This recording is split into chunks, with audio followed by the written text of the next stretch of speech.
శివాయ గురవే నమః. శ్రీమాత్రే నమః. శ్రీనిఖిల గురుభ్యో నమః. ఈ మధ్య యూట్యూబ్లో మంత్ర సాధనలో కనీస అవగాహన, సాధన అనుభవం అసలే లేకుండా కేవలం పుస్తకాలు చూసి యక్షిని, అప్సర అంటూ అవేదో వీళ్ళు సిద్ధించేసుకున్న లెవెల్లో కాకి పలుకులు పలుకుతూ సాధకులను తప్పుదోవ పట్టించే వాళ్ళు ఎక్కువైపోయారు. అనేక మంది సాధకులు వీరి చేతిలో మోసపోతున్నారు. మన సిద్ధమంత్ర సాధకులు కూడా వీటి గురించి వివరణ అడుగుతున్నారు. అందుకని ఈ వీడియో చేస్తున్నాను. ఏదో టైంపాస్కి యూట్యూబ్ స్క్రోల్ చేస్తూ యక్షిని అనే వీడియో కనపడిందని ఈ వీడియో ఓపెన్ చేసి ఉంటే దయచేసి స్కిప్ చేసేయవచ్చు. ఈ వీడియో కేవలం సాధకులకు మరియు సాధకులుగా అవ్వాలి అనుకుంటున్న వారికి మాత్రమే. ఈ వీడియోలో నేనేమి యక్షిని మంత్రం ఇవ్వటం లేదు. అది శాస్త్రబద్ధంగా ఎలా పొందాలో ఆ యక్షిణీల గురించి క్లుప్తమైన వివరణ మాత్రమే ఇస్తున్నాను అని మనవి. మన ఛానల్లో అనేక మంత్ర సాధనలు ఇచ్చి ఉన్న యక్షిణీ సాధనలు అంటే ఇవ్వలేదు. ఎందుకంటే అవి చేయకూడదు అని కాదు, లేదా భయంకరమైనవని కూడా కాదు. సిద్ధగురువుల అనుగ్రహంతో, వారి ప్రత్యక్ష ఉపదేశంతో మాత్రమే ఇవి సాధన చేయాల్సి ఉంటుంది. గురువుల అనుగ్రహం ఉంటే, వారు ఆదేశిస్తే యక్షిణీలేం కర్మ, భూత ప్రేత పిశాచాలను కూడా సాధనతో వశం చేసుకుని ఆడించవచ్చు. అది ఎప్పుడు మీరు సాధకులై గురు ఉపదేశపూర్వకంగా చేస్తేనే. ఉపదేశం లేకుండా చేస్తే మీరు వాటిని ఆడించడం కాదు, అవి మిమ్మల్ని ఆడిస్తాయని గుర్తుపెట్టుకోండి. కొన్ని అయితే పీడిస్తాయి, కొన్ని మలమల మాడిస్తాయి కూడా. ఈ యక్షిణీ సాధనల పర్యవసానాలు పుస్తకాలు చూసి కాకి పలుకులు పలికే వాళ్ళు చెప్పరు. ఎందుకంటే ఆ సాధనలు వాళ్ళు చేసి ఏడిస్తే కదా మీకు చెప్పడానికి. భూత సాధనల నుంచి యక్ష, కిన్నెర, కింపురుష, గంధర్వ, అప్సర సాధనలే కాక దశమహావిద్యలను పండించుకున్న మహాసిద్ధుడు, సిద్ధాశ్రమ సిద్ధగురువులు పరమహంస శ్రీ నిఖిలేశ్వరానంద స్వామి వారికి ప్రత్యక్ష శిష్యుడు. అంతేగాక శ్రీ సిద్ధేశ్వరానంద భారతి స్వామి వారికి వారు గత జన్మలో ఉపాసించిన కాళీ విగ్రహాన్ని ఒరిస్సా అడవుల్లోంచి ఆకాశ మార్గంలో అందరూ చూస్తుండగా గుంటూరు కాళీపీఠంలో ప్రతిష్ఠించిన సిద్ధులకే సిద్ధుడు బ్రహ్మశ్రీ అనిల్ జోషి గురువుగారు ఉండగా పుస్తకాలు తిని బతికే చెదపురుగుల చెంతకు వెళ్ళడం ఎంత మూర్ఖత్వం. యక్షులు, యక్షిణీలు పూర్ణ దైవ శక్తులు కావు. అవి demigods with super natural powers. మానవుల కంటే పై స్థాయిలో ఉండే శక్తులవి. వృక్షాలు, అరణ్యాలు, సరస్సులు, కొండ ప్రాంతాల్లో వీటి సంచారం ఎక్కువగా ఉంటుంది. ఎక్కువగా వృక్షాలను ఆశ్రయించి ఉంటాయి.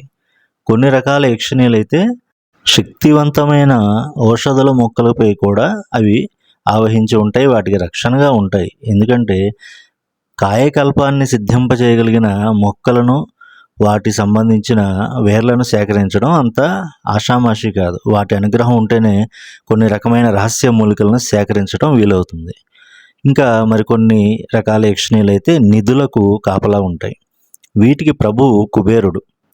భూమి మీద సకల నిధులకు ఆధిపత్యం పరమేశ్వరుడు కుబేరునికి ఇచ్చి ఉన్నాడు. ఆ కుబేరుని యొక్క అనుచర పరిచారిక గణాలే ఈ యక్ష, యక్షిణీలు. పురాతన ఆలయాల్లో తప్పకుండా వివిధ రూపాల్లో యక్ష, యక్షిణీ ప్రతిమలు ఉండేవి. రజోగుణం ఉండే కొన్ని యక్షిణీలు నిధులను చూడగలిగే సిద్ధులను, కాయకల్పం చేయగలిగే రసాయనాలను, ధన సంపదలను ఇచ్చేవి ఉన్నాయి.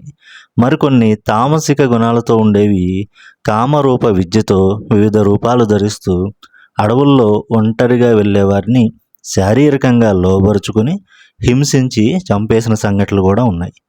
తీవ్రమైన రజోగుణంతో సాధనలు కూడా తెలిసి ఉండి కోరికలు తీరని స్త్రీలు యక్షిణీలుగా మారిన జానపద గాథలు కేరళ, ఈశాన్య భారతాల్లో ఎక్కువగా వినిపిస్తాయి. కేరళ ఆలయాల్లో ఇప్పటికీ యక్షిణీలకు ఆలయాలు ఉన్నాయి, ఉపాలయాలుగా ఉంటాయి. అవి కోరికలు తీరని యక్షులను శాంతింపజేయడానికి, వాటి ఉగ్రత్వాన్ని ఉపశమింపజేసి భక్తులను అనుగ్రహించే విధంగా ప్రతిష్టలు జరిగాయి. భక్తులను అనుగ్రహిస్తున్న కేరళ అలప్పులాలోని పట్టత్తిల్ యక్షి ఆలయం, కొల్లాంలోని యక్షికావు టెంపుల్, ఇవేగాక అనేక నాగయక్షి ఆలయాలు కేరళలో ఉన్నాయి. వీటితో పాటు రక్తం త్రాగి అనేక మందిని చంపిన భయంకరమైన కళ్ళియంకట్టు నీలి యక్షి కేరళలో తెలియని వారుండరు. ఈ యక్షిని శాంతింపజేసి అభిషేక తర్పణాలు పొంగళ్లతో ఇప్పటికీ నివేదనలు చేస్తూ ఉంటారు. ఇక అసలు రహస్యం, విశ్వవిఖ్యాతమైన అనంత పద్మనాభుని ఆలయంలో తెరవలేకపోతున్న బి వాల్ట్కి నాగబంధంతో కట్టువేయబడిందని, అందుకే తెరవలేకపోతున్నారని అందరికీ తెలిసిన విషయమే. అయితే అది పూర్తి సత్యం కాదు.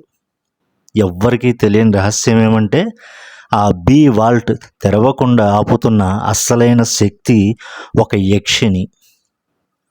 మాయా మోహాలతో, మాయా రూపాలతో అనేక మందితో రమించి వారి రక్తాలు త్రాగిన భయంకరమైన యక్షి కంజిరొట్టు యక్షి. ఈవిడ గత జన్మలో చిరుదేవి అని మలయాళ నామం, అంటే వాడుక నామం శ్రీదేవి, వాళ్ళు మలయాళంలో చిరుదేవి అన్న నామంతో ఉన్న ఒక వేశ్య ఈవిడ. అనేక మంది యువకుల జీవితాలతో ఆడుకున్న అద్భుత నర్తకి అయిన ఆ వేశ్య ఆమె యొక్క పల్లకీని మోసే కుంజురామన్ అన్నవాడిని మోహించింది. కానీ కుంజురామన్కి అప్పటికే పెళ్ళి అయింది. అంతేగాక తన భార్యపై ప్రేమ కలిగిన వాడు కావడంతో మహా సౌందర్యవతైన చిరుదేవి తన ప్రేమని వెలిబుచ్చితే తిరస్కరించాడు కుంజురామన్. అయితే ఆ తిరస్కారాన్ని తట్టుకోలేని ఆ వేశ్య కుంజురామన్ భార్యని చంపించి వేస్తుంది. ఈ విషయం చిరుదేవి యొక్క అన్న మరియు తనకు స్నేహితుడైన గోవిందన్ ద్వారా తెలుసుకున్న కుంజురామన్ చిరుదేవి కోరిక తీర్చడానికి ఒప్పుకున్నట్టు నటిస్తాడు. శారీరక సుఖం కోసం తన వద్దకు వచ్చిన చిరుదేవిని శృంగార సమయంలో మంచంపైనే గొంతు కోసి చంపేస్తాడు. తన భార్య మరణానికి ప్రతీకారం తీర్చుకుంటాడు. అయితే తీవ్ర కామావేశంతో ఉన్న చిరుదేవి కంజిరొట్టు అనే ఊరిలో ఒక యక్షిగా మారి కుంజురామన్పై మోహం చావక ప్రతీకారంతో తిరిగి వస్తే ఆమె అన్న గోవిందన్ గుర్తించి అడ్డుకుంటాడు. ఆయన గొప్ప బలరామ ఉపాసకుడు. కుంజురామన్పై మోహం తీరనిదే విడిచిపెట్టనని యక్షిగా మారి శక్తులు పొందిన చిరుదేవి తేల్చి చెప్పడంతో ఉపాసకుడైన యక్షి శక్తుల గురించి అవగాహన ఉన్నవాడు కనుక గోవిందన్ యక్షితోటి ఒక ఒప్పందం చేసుకుంటాడు. 1 సంవత్సరం పాటు కుంజురామన్తో కలిసి సుఖాలు అనుభవించి తర్వాత విడిచిపెట్టేయాలని, అంతేగాక ఆలయంలో ప్రతిష్ఠింపబడడానికి అంగీకరించాలని షరతు పెడతాడు. అయితే ఆ ఆలయం కొంతకాలానికే ధ్వంసం అవుతుందని, ఆ తర్వాత ఉన్నత సంస్కారాలతో మోక్ష ప్రాప్తికై నరసింహ ఉపాసన చేయాలని, కుంజురామన్ గోవిందన్ల స్నేహబంధం అన్ని జన్మల్లోనూ కలిసి ఉండేలా ప్రార్థించాలని షరతులు విధిస్తాడు.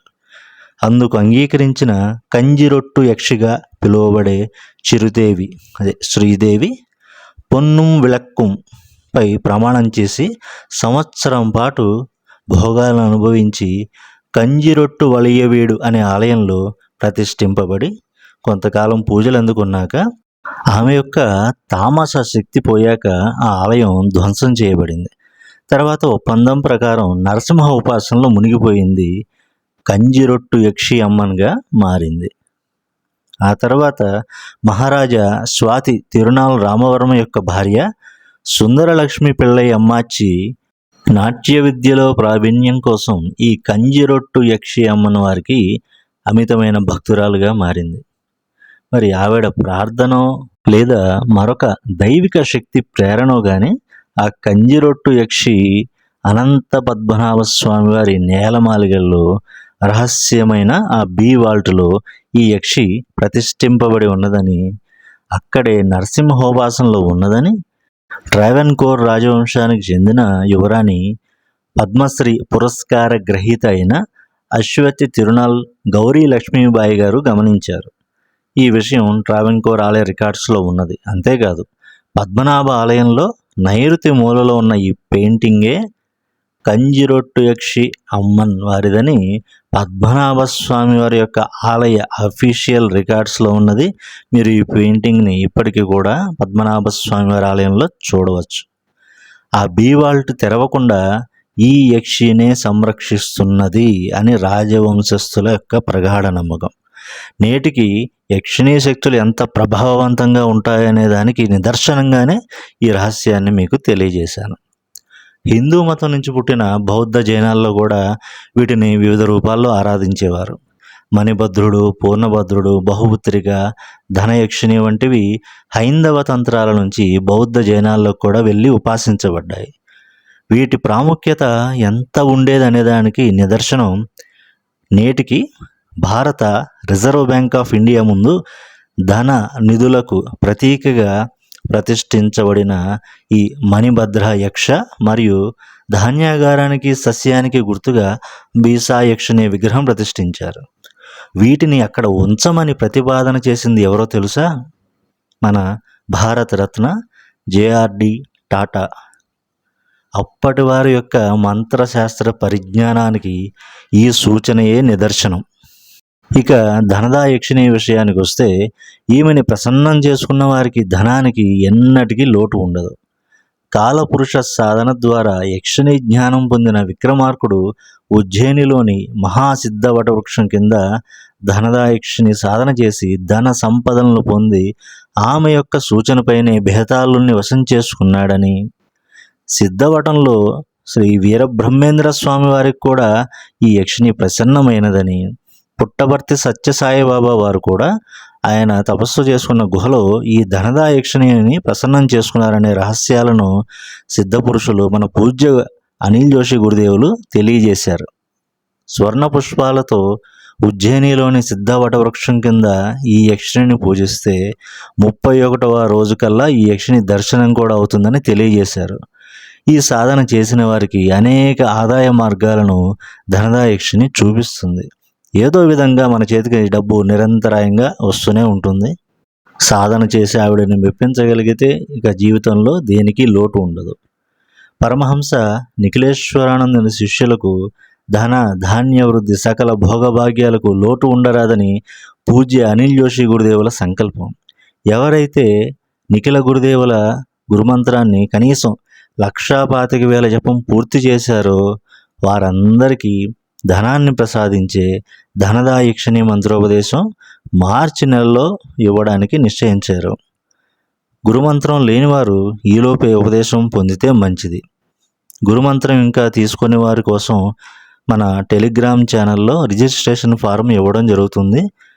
టెలిగ్రామ్ ఛానల్ యొక్క లింక్ డిస్క్రిప్షన్లో ఇస్తున్నాను. కనీసం ఒక 50 మంది రిజిస్టర్ చేసుకుంటే నేనే దగ్గరుండి అనిల్ గురూజీ గారి చేత గురుమంత్రాన్ని ఇప్పించడం జరుగుతుంది.